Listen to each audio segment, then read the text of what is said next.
በተኛንበት መተው ሲወስዷት እንዴት አልሰማም? ሰው እኔ አሁን አጎት ነኝ? እኔ አሁን ወንድም ነኝ? ሞገስ መድብል እባክህ መጀመሪያ ተረጋጋሽ። ምንም ማድረግ እኮ አትችልም። ያን ጥፋት ደግሞ አይደለም። ለምን ነው ራስህን የምትወቅሰው? ይልቅ ምን ማድረግ እንዳለብህ ብንነጋገር ይችላል።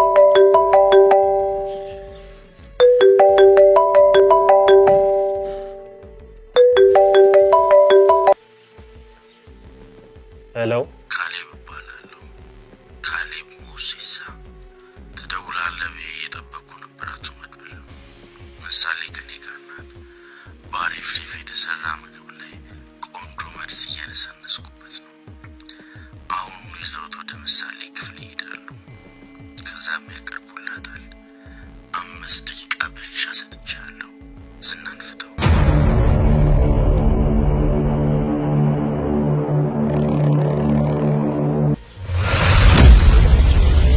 ምን ሊገሏት ነው? መድብል እንልቀቀው። ዲላ ዝናን እንልቀቀው። እሺ በል ይግደላል። የእሱንም ስጋ ዘልዝዬ እገለዋለሁ። ከዛ ሁሉም ነገር ይፈጸማል። ሰላም እንደምን አላችሁ? ውድ የምሳሌ ድራማ ተከታታዮች በሙሉ ምሳሌ ድራማ በጣም ያሳዝን ነገር እያሳየ ነው። ውድ ቤተሰቦች በጣም ያስጠላ ነገር ነው እያሳየ ያለው። ምንድነው እየተካሄደ ያለው? ቤተሰብ በስተመጨረሻ የማይረታው ጀግናው መድብል እየተሸነፈ ይገኛል። የማይንበረከክ መድብል አሁን በምሳሌ ምክንያት እየተሸነፈ ይገኛል። ውድ ቤተሰቦች አሁን በጣም ያስጠላ ነገር ነው ምሳሌ ድራማ እያሳየ ያለው። ዝና አሁን የመድብል ደካማ ጎኑን አግኝቷል። መድብል እንግዲህ ማንም የለውም። እድሜ ዘመኑን እስር ቤት ነበር ያሳለፈው። አሁን ግን የመኖር ትንሽ ተስፋ አለው። ምክንያቱም ወንድሙን አግኝቷል ከስንት ጊዜ በኋላ። ምሳሌ ደግሞ በጣም ሕፃን ነች። አባቷም ታግቶ ነው ያለው። ማንም የላትም ለምሳሌ።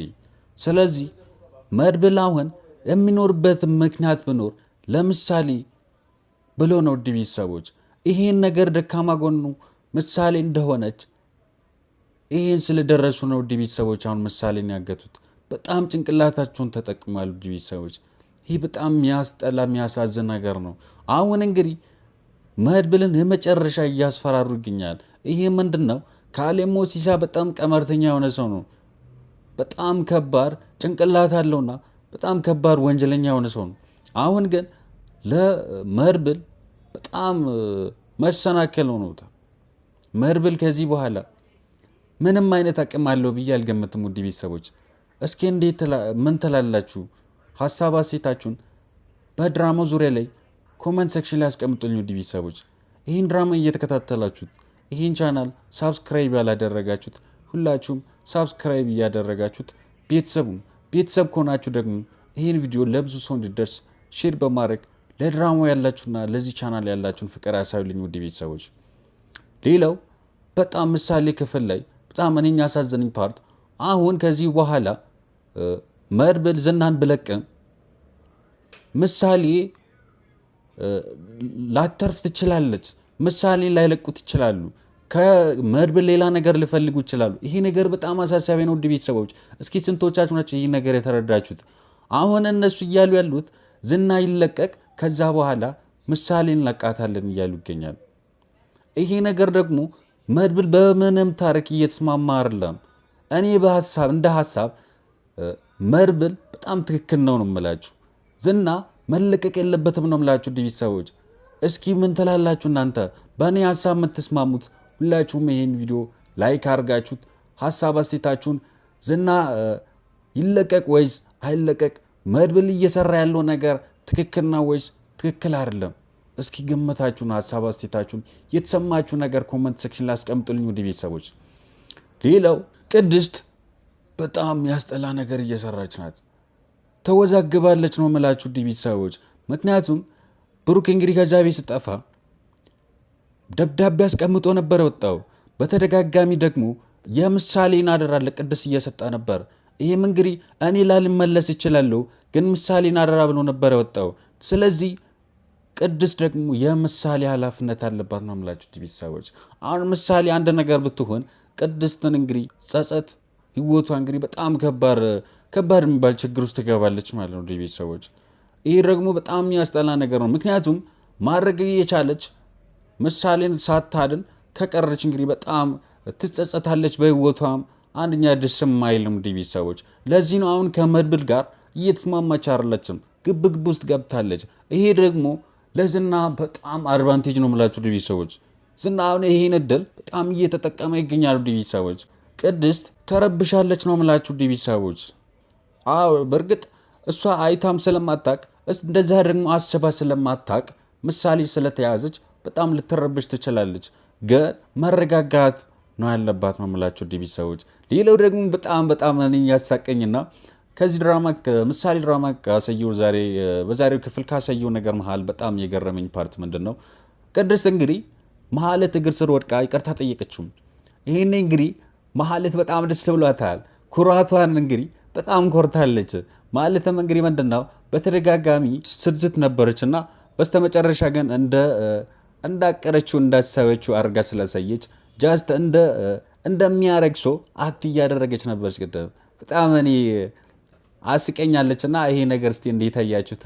ማለት ያደረገችው ነገር እስቲ ምን ትላላችሁ? እስኪ እንደኔ የማለት ተግባር የገረማችሁላችሁም ይሄን ቪዲዮ ላይክ አድርጋችሁ ኮሜንት ሴክሽን ላይ የገባችሁት ሀሳብ አስተያየታችሁን አስቀምጡልኝ ውድ ቤተሰቦች።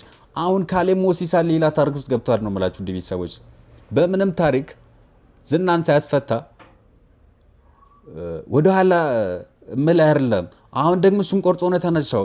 በጣም በደካማ ጎኑ ለመድብል ደካማ ጎኑ እንግዲህ ምሳሌ ስለሆነች ከመጡበት መድብልም እንተን ስለምንወድ ቤተሰቦች እስኪ በእኔ ሀሳብ የምትስማሙት ሁላችሁም ይህን ቪዲዮ ላይክ አድርጋችሁ በቀጣዩ ክፍል ላይ ምን ይፈጠራል ብላችሁ ታስባላችሁ? ቀጣዩ ክፍል እንግዲህ በጣም እስከዛሬ ካየኑ ክፍል መሃል የቀጣዩ ክፍል እንግዲህ በጣም መሳጭን አጓጊ የሆነ ክፍል ነው። ቀጣዩ ክፍል የሚያሳየው እንግዲህ ምሳሌ አሁን የሞት አፋፍ ውስጥ ትገኛለች።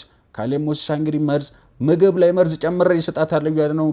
ዝናን ካለቀቅ እዛው ምግብ እሰጣታለሁ ትሞታለች ያለው ይገኛልና ይሄ መድብል ደግሞ ዝናን በምንም ታሪክ አለቀውም ግርግር ምናምን ይፈጥራል ነው የምላችሁ ቤተሰቦች። ይሄ ነገር እስቲ ዝና ይለቀቃል? መድብል ዝናን ይለቃል ወይስ ካሌብ ሞሲሳ ምሳሌን ይገላታል? እስኪ በጣም መሳጭ ነው ውድ ቤተሰቦች። ይህን እንግዲህ በቀጣዩ ክፍል አብረን የምናይ ይሆናል። እስኪ ግምታችሁን በቀጣዩ ክፍል ላይ ይሆናል ይፈጠራል ወይንም ደግሞ ቀጣዩ ክፍል ላይ እንደዚህ ሆኖ ማየት እንፈልጋለን መስተካከል አለበት የምትሉት ነገር ካለ ኮሜንት ሴክሽን ላይ የገባችሁት ሀሳብ አስተያየታችሁን ማስቀመጣችሁን እንዳረሱ። ቀጣዩ ክፍል እንግዲህ በጣም መሳጭ ነው። ይሄ መሳጭ የሆነ ቀጣዩ ክፍል እንግዲህ አሁን ዝግጅት ላይ ስለሆነ ተዘጋጅቶ እንዳለቀ ወደ እናንተ ቶሎ እንዲደርስላችሁ ከፈለጋችሁ ይህን ቻናል ሳብስክራይብ አላደረጋችሁት ሁላችሁም ሳብስክራይብ እያደረጋችሁት ቤተሰብ ከሆናችሁ ደግሞ ይሄ ቪዲዮ ለብዙ ሰው እንዲደርስ ሼር በማድረግ ለዚህ ቻናል ያላችሁን ፍቅር አሳዩልኝ ነው የምላችሁ ቤተሰቦች። በቀጣዩ ክፍል እስክንገናኝ ድረስ በያላችሁበት በዓለም ዳርቻ ሁሉ ሰላማችሁ ብዝት ይበልኝ። ቻው።